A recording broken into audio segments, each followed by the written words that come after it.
The thing is, we're going to hear a lot of comparisons, I think, to the last time there was a handover, a change of president, and they're going to talk about the January the 6th riots and all the rest of it, and Donald Trump not accepting the result. We'll leave that to one side. I do want to remind people, though, that the last time the Democrats lost, they weren't so magnanimous, were they? They didn't accept it so well. Have a look at Hillary Clinton saying she would lead the resistance. So, I'm now back to being an activist citizen and part of the resistance. Yeah, the resistance. And also Hillary Clinton said that Donald Trump back then, when he won in 2016, was illegitimate. I do think that he knows that he's an illegitimate president. And because of that, he is... Yes, that's right. And the Democrats do this with a lot of different elections, by the way. There's Stacey Abrams, who still goes around claiming that she is the governor of Georgia. And you have the supporters of Al Gore who claim he actually won that election. This is what the Democrats do. They love accusing Republicans of things that they themselves do all the time. But, that's laughable. Hillary Clinton, I love seeing those old clips of her because it just reminds us that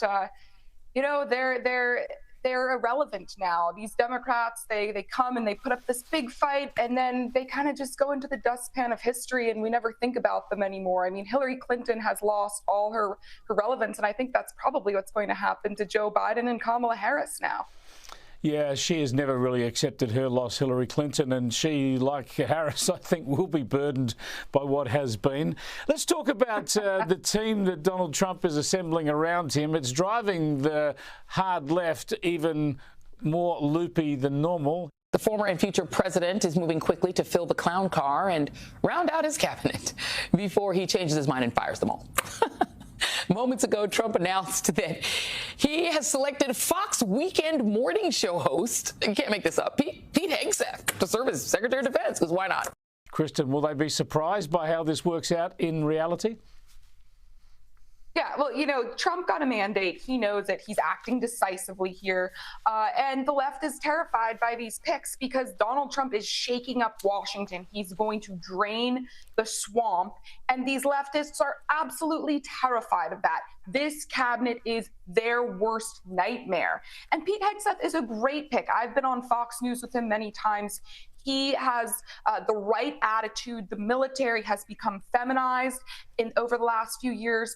We have made it so young men do not want to join the military. It's a national security threat at this point. So we need someone to get in there, someone who knows the military inside and out, who has been in it, and he is the right person to do it. He's not one of these, deep stater people who's just been at the top ranks, not actually on the ground. He knows what he's talking about. And the rest of the cabinet picks, too, are just making these leftists' heads explode. And it's just so much fun to watch. Yeah, Pete Hegseth is an incredible pick because while he doesn't have experience running government departments, he has a lot of experience in the military and talking about what the issues are. Here's a little bit more of him talking about these issues. All the same themes came out. Standards are dropping. The woke stuff is everywhere. I feel like I'm walking on eggshells. I heard that all the time, eggshells. I'm a commander, I walk on eggshells. I train commanders.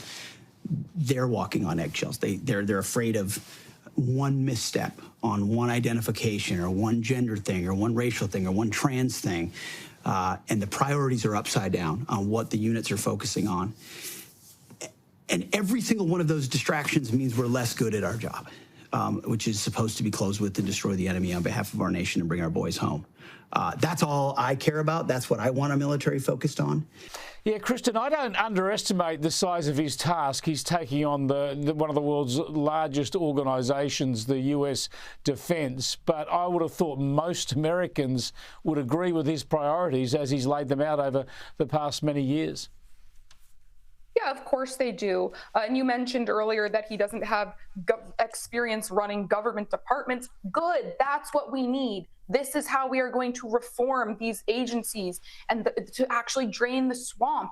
Look, Americans, they don't have confidence in the military anymore. It's 60% of the public, only 60%, that has expressed any amount of significant confidence in the military. We need to reform the U.S. military. We are not going to do that with the same people we've had in there for decades, the same swamp creatures. We need fresh blood in there, and we need someone who has actually been in the military and knows what needs to be done. He is the guy for the job.